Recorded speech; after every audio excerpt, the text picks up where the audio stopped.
আসসালামু আলাইকুম। শিমুল memorial north school and কলেজের অনলাইন ক্লাসে সকলকে জানাচ্ছি শুভেচ্ছা।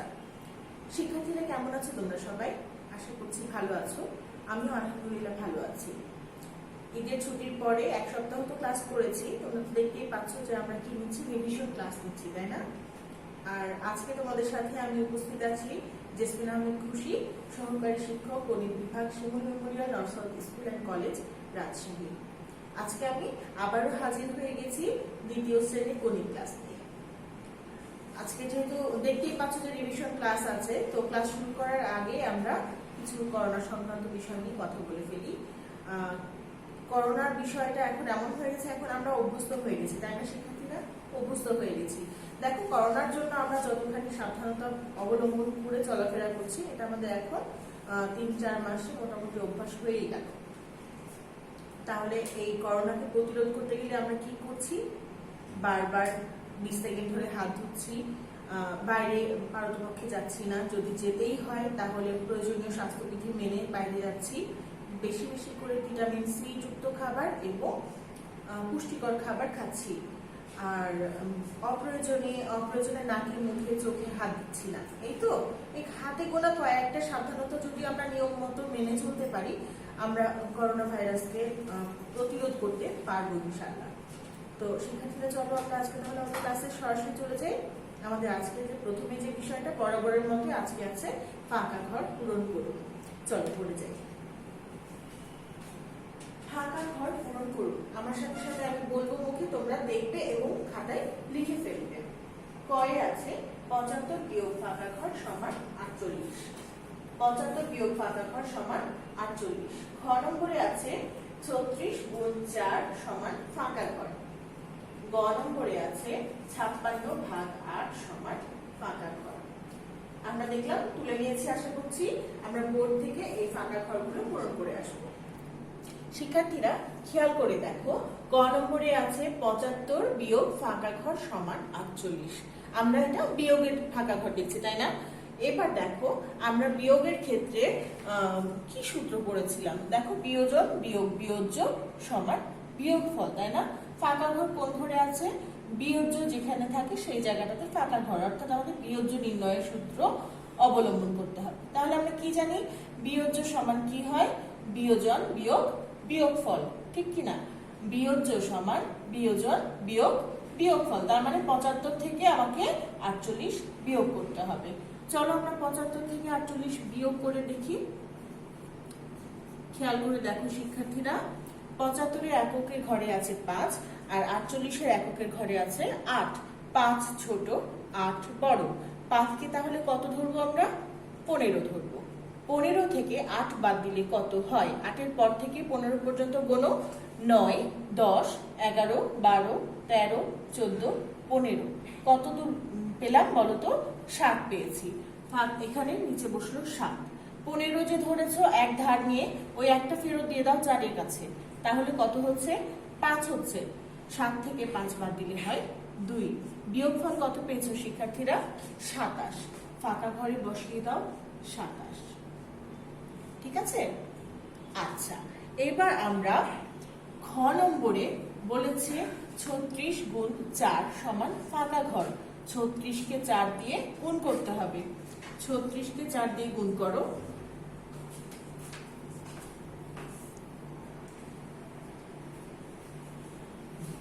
6 আর 4 গুণ করলে 4 6 কত হয়?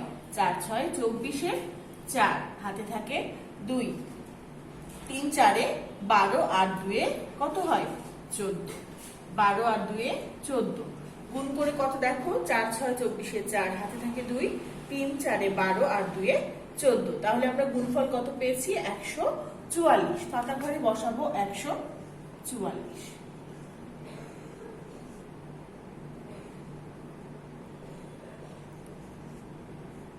ঠিক আছে শিক্ষার্থীরা, আশা করছি তুলে নিয়েছো। এবার দেখো গ নম্বরে কি আছে বলেছে? 56 ভাগ 8। 56 ভাগ 8, তাই না? নামটা কত ঘরে পড়বো শিক্ষার্থীরা বলো তো? আমরা 8 এর ঘরে নামটা পড়বো 56 পর্যন্ত। 8 এর ঘরে নামটা পড়ো। 8 একে 8, 8 দুগুণে 16, 3 8 24, 4 8 32, 5 8 40, 6 8 48, 7 8 56। তাহলে আমাদের কত দূর যে 56 পেয়েছো? 7 ঘর যে। তাহলে ভাগফলে এখানে বসাবো 7, 7 8 56 হয়, 56 56 মিলে গেল, 56 থেকে 56 বাদ দিলে হয় 0। ভাগফল কত পেয়েছো শিক্ষার্থীরা? 7 পেয়েছো। তাহলে এখানে 7 হবে। আশা করছি আমার সাথে সাথে তোমরা সমাধানগুলো করে ফেলেছো। এবার আবার চলো আমরা স্লাইডে ফেরত যাই। এবার দেখো 2 নম্বরে আছে সংক্ষেপে উত্তর দিন। আমরা কি জানি বলো তো শিক্ষার্থীরা? সংক্ষেপে উত্তর দিনে আমাদের কয়টা প্রশ্ন থাকে, তাই না? প্রশ্নগুলোর উত্তর আমরা জানবো। ক নম্বরের প্রশ্ন কি আছে? দৈর্ঘ্য পরিমাপের আন্তর্জাতিক এককগুলো কি কি? আমাদের পুরাতন প্রশ্ন, এই প্রশ্নের উত্তর আমরা পড়েছি। দৈর্ঘ্য পরিমাপের আন্তর্জাতিক এককগুলো কি কি? মিলিমিটার, সেন্টিমিটার, মিটার, কিলোমিটার, তাই তো? আমরা দেখো মিলিমিটার, সেন্টিমিটার, মিটার এবং কিলোমিটার, এটা আমরা লিখে দিলাম।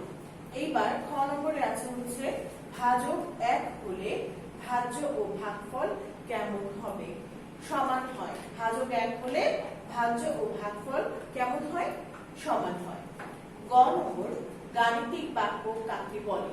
গাণিতিক বাক্য কাকে বলে? দেখো সংখ্যা, প্রতীক ও গাণিতিক ধারণা সম্বলিত বাক্যকে গাণিতিক বাক্য বলে। আমরা আবার বলছি, সংখ্যা, প্রতীক ও গাণিতিক ধারণা সম্বলিত বাক্যকে গাণিতিক বাক্য বলে। তোমাদের মনে আছে শিক্ষার্থীরা, আমরা কিন্তু এই গাণিতিক বাক্য কাকে বলে উদাহরণ দিয়ে বোর্ডে দেখিয়েছিলাম। আজকে দেখো আমরা স্লাইডে উদাহরণটা লিখে রেখেছি। 3 গুণ 2 সমান 6। 3 2 6 এগুলো হচ্ছে সংখ্যা, প্রতীক, তাই না শিক্ষার্থীরা বলো? তারপরে দেখো এখানে মাঝখানে আছে গুণ, অর্থাৎ এটা হচ্ছে প্রক্রিয়া প্রতীক, আর সমান মানে হচ্ছে সম্পর্ক প্রতীক।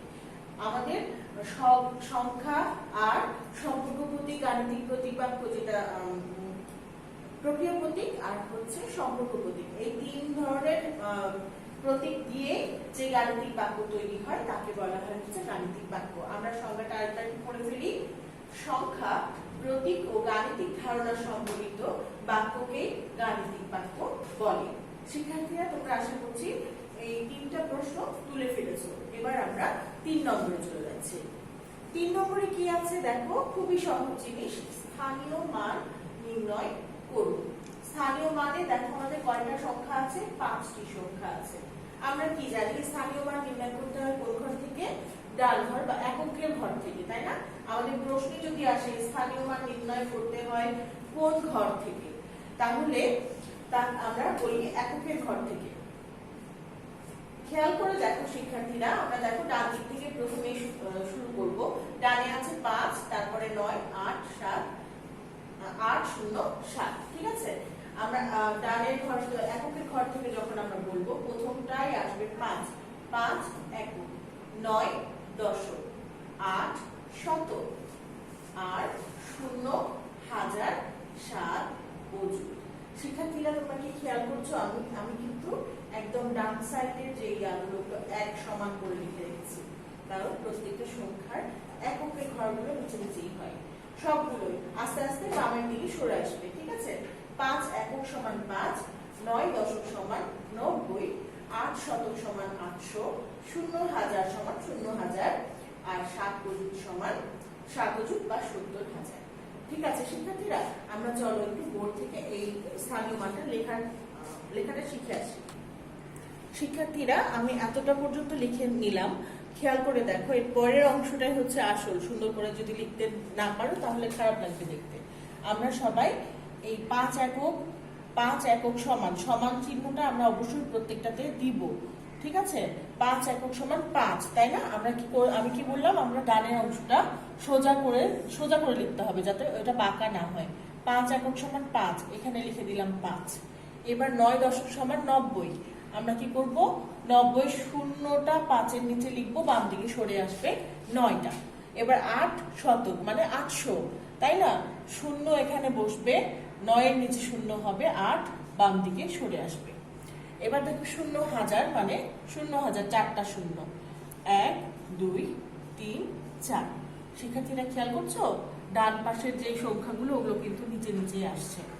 এবার দেখো 7 অযুত মানে 70,000, 1 2 3 4। 7-এর পরে 4টা শূন্য। আমরা এবার কি করব দেখো শিক্ষার্থীরা, এই দাগটা আমি দিলাম তোমাদের সুবিধার জন্য, বোঝার সুবিধার জন্য, তোমরা দাগ না দিলেও পারবে। হ্যাঁ, দেখো এইভাবে আমরা লিখবো, দেখতেও ভালো লাগবে, আমাদের বুঝতেও সুবিধা হবে। আশা করছি বুঝতে পেরেছো। চলো আমরা স্লাইডে ফিরে যাই। এবার 4 নম্বরে কি আছে শিক্ষার্থীরা, দেখো অঙ্ক কষে দেখা। 4 নম্বরে অঙ্ক কষে দেখা বলেছে, একটা তথ্য দেওয়া আছে, কি চাইছে তথ্যটা বুঝতে হবে, সেই মতো আমাদের কাজ করতে হবে। একটি ঝুড়িতে 21টি আম আছে, একটি ঝুড়িতে 21টি আম আছে, যদি সে প্রতিদিন আম খায় তবে সে কত। আরেকবার আমরা এই প্রশ্নটা করে আসি। চলো, একটি ঝুড়িতে 21টি আম আছে, খেয়াল করে দেখো, একটা ঝুড়িতে 21টা আম আছে, সে কি করছে, যদি শেলি প্রতিদিন 3টা করে আম খায়, আম যদি 3টা করে প্রতিদিন খায়, সে কতদিনে আমগুলো শেষ করবে। দেখো 3টা করে যদি এক এক দিনে খেতে থাকে, তাহলে 21টি আম থেকে কমতে থাকবে না, তাহলে কি কমলে ভাগ করতে হয়। এটাকে আমরা দেখেছি, বেশি হলে গুণ হয়, কমলে ভাগ হবে। তাহলে দেখো গাণিতিক বাক্য ব্যবহার করে সমাধান করুন। আমাদের প্রথমে ধাপ যেটা, সেটা হচ্ছে গাণিতিক বাক্য তৈরি করতে হবে, তারপরে ওটা সমাধান করে আসতে হবে। দেখো এখানে গাণিতিক বাক্য আমরা ব্যবহার করেছি 21/3 সমান ফাঁকা ঘর, তারপর আমরা এখানে ভাগের অঙ্কটা করেছি, তাই না? দেখেছো খেয়াল করে? আচ্ছা, আমরা এই অঙ্কটাই আমরা বোর্ড থেকে দেখে আসবো। তার আগে দেখো একটু আমরা অঙ্কটা স্লাইডে একবার একটু দেখে ফেলি। 3টি আম খায় একদিনে, 21টি আম খাবে, 21/3 সমান 3-এর ঘরে নামটা করে যতদূর 21 যায় তত সংখ্যা হবে 3-এর সংখ্যা। চলো আমরা বোর্ড থেকে অঙ্কটা দেখে আসি। তাহলে আমাদেরকে প্রথমে আমরা কি দেখলাম বলো তো শিক্ষার্থীরা? আমরা বললাম প্রথমে গাণিতিক বাক্যটা আমরা লিখে ফেলবো। গাণিতিক বাক্যটা কি হবে? গাণিতিক বাক্য, গাণিতিক বাক্য। এবার আমরা কি দেখলাম, আমাদের কাছে ছিল হচ্ছে 21টি কি ছিল, আম ছিল, আর কয়টা করে এক এক দিনে খাবো, এক এক দিনে খাবো হচ্ছে 3টা করে। তাহলে আমাদের দিন কয় দিনে শেষ হবে আমটা, দিন সংখ্যা আমরা জানি না, সুতরাং দিন সংখ্যার জায়গায় আমরা ফাঁকা ঘর ব্যবহার করলাম। গাণিতিক বাক্য আমাদের কমপ্লিট, ঠিক আছে? এবার আমরা চলো সমাধানটা করে আসি। আমরা কি দেখলাম, 3টি করে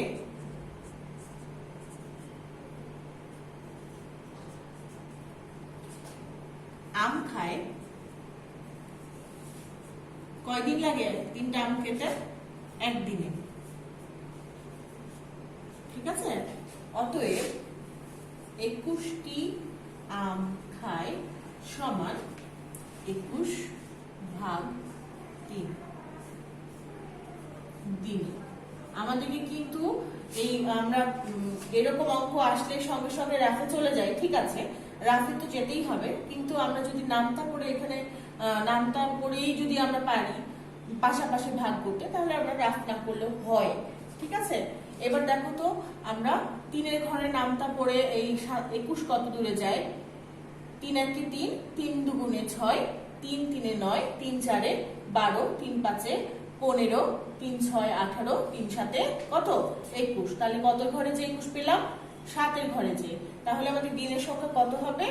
7 দিন, ঠিক আছে শিক্ষার্থীরা? উত্তর কি আমরা আলাদা করে লিখবো?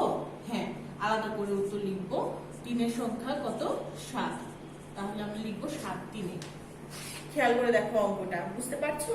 তোলা হয়েছে শিক্ষার্থীরা? আশা করছি তুলে নিতে পেরেছো। চলো আমরা 5 নম্বরে চলে যাই। 5 নম্বরে আছে দেখো শিক্ষার্থীরা, চিত্র সহ সংজ্ঞা দিন আয়তক্ষেত্র। আমরা কিন্তু এটা রিভিশন ক্লাস করছি, তার মানে আমরা আজকে কেন রিভিশন ক্লাস মানে যা যা যাচ্ছে সে সবকিছু কিন্তু এর আগে আমরা একবার করে করেছি, সেটা আবার রিভাইজ হিসেবে যাচ্ছে। তাহলে আয়তক্ষেত্র সংজ্ঞা আমরা পারি, বৈশিষ্ট্যও পারি। দেখো আয়তক্ষেত্র কি সংজ্ঞা দেওয়া আছে, যে চতুর্ভুজের বিপরীত বাহুদ্বয় সমান ও সমান্তরাল এবং প্রতিটি কোণ সমকোণ তাকে আয়তক্ষেত্র বলে। আবার দেখো, আবার বলি, যে চতুর্ভুজের বিপরীত বাহুদ্বয় সমান ও সমান্তরাল এবং প্রতিটি কোণ সমকোণ তাকে আয়তক্ষেত্র বলে। আমরা সংজ্ঞা থেকে এই চিত্রের মধ্য থেকে আমরা পাবো, কিন্তু খেয়াল করে দেখো, বিপরীত বাহুদ্বয় সমান মানে এটা যদি একটা বাহু হয়, এইটার বিপরীত বাহু মানে এটা আর এটা সমান বলেছে। আবার বাহু হয়, এই বাহুর বিপরীত বাহু মানে উল্টা দিকের বাহু, এই বাহু, এটা আর এটা সমান বলেছে। বিপরীত বাহুদ্বয় সমান এবং সমান্তরাল, অর্থাৎ এই বাহুটা যদি যেইভাবে গেছে বিপরীত বাহুটা ঠিক সেভাবেই গেছে, এখানকার চাইতে এখানকার দূরত্ব এইটার থেকে এটার দূরত্ব সমান হবে, সমান্তরাল হলো। এবার কি বলেছে, প্রতিটি কোণ সমকোণ। সমকোণের পরিমাপ কত বলো তো শিক্ষার্থীরা? 90 ডিগ্রি। তাহলে আমরা যদি চাঁদা দিয়ে মেপে দেখি, এই কোণ, এই কোণ, এই কোণ এবং এই কোণ, এই চারটা কোণের পরিমাপই কত হবে? এক সমকোণ বা 90 ডিগ্রি সমান হবে। তাহলে আমরা এই চিত্রটাকে বলতে পারবো আয়তক্ষেত্র। ঠিক আছে না শিক্ষার্থীরা? আমরা আরেকবার একটু সংজ্ঞাটা পড়ে আসি, যে চতুর্ভুজের বিপরীত বাহুদ্বয় সমান ও সমান্তরাল এবং প্রতিটি কোণ সমকোণ তাকে আয়তক্ষেত্র বলে।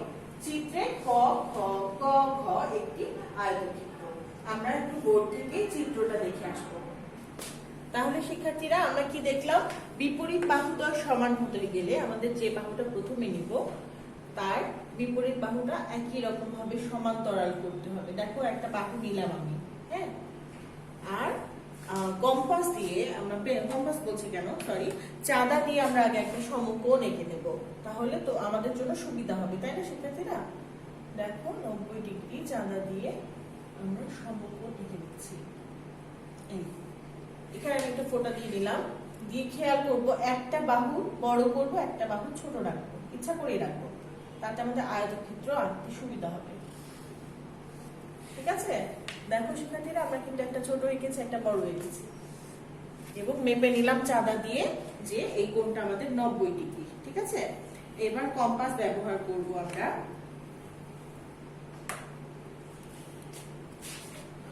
বড় বাহু সমান করে কাঁটা দিয়ে মেপে নিব। ঠিক আছে, মাপলাম, সমান হয়েছে, খেয়াল করেছো? এই যে দেখো,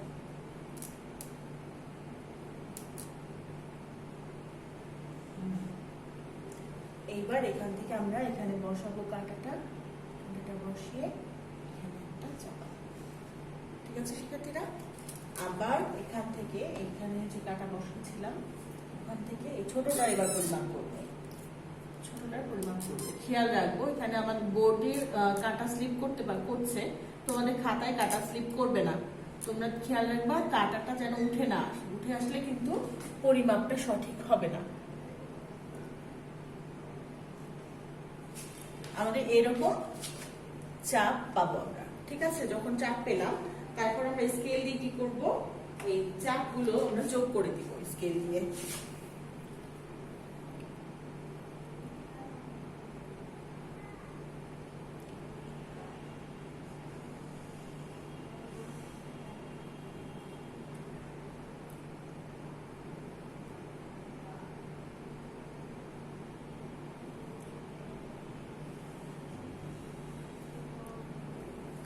দেখো শিক্ষার্থীরা, আমরা আয়তক্ষেত্র এঁকেছি। এবার আয়তক্ষেত্রকে আমরা মার্কিং করব ক, খ, গ, ঘ। এখানে আমরা কি লিখব বলতো? চিত্রে ক, খ, গ, ক, খ, গ, ঘ একটি আয়তক্ষেত্র, তাই তো? আয়তক্ষেত্র। আশা করছি তোমরা চিত্রটা বাসায় বসে প্র্যাকটিস করে নিয়েছো। এর পরবর্তী দিনে আমরা কি করব সেটা আমরা স্লাইড থেকে দেখে নিচ্ছি। খেয়াল করে দেখো শিক্ষার্থীরা, আমাদের আজকে যে ক্লাসটা আমরা রিভিশন ক্লাসটা করলাম, আগামী দিন এই ক্লাসের উপর ভিত্তি করে আমাদের রিভিশন ফিডব্যাক হবে। রিভিশন ফিডব্যাক 6, আজকে রিভিশন ক্লাস 6 হলো। আজকে ক্লাসের উপর ভিত্তি করে রিভিশন ফিডব্যাক 6 হবে। আজকে পড়াগুলো ভালো করে বাসায় চর্চা করবে, তারপরে তোমাদের রিভিশন ফিডব্যাকের শীট তোমাদের কাছে চলে গেছে, আশা করছি সেই শীটগুলো কমপ্লিট করে ফেলবে। এতক্ষণ ধরে আমার ক্লাস ধৈর্য সহকারে করলা, সেজন্য ধন্যবাদ।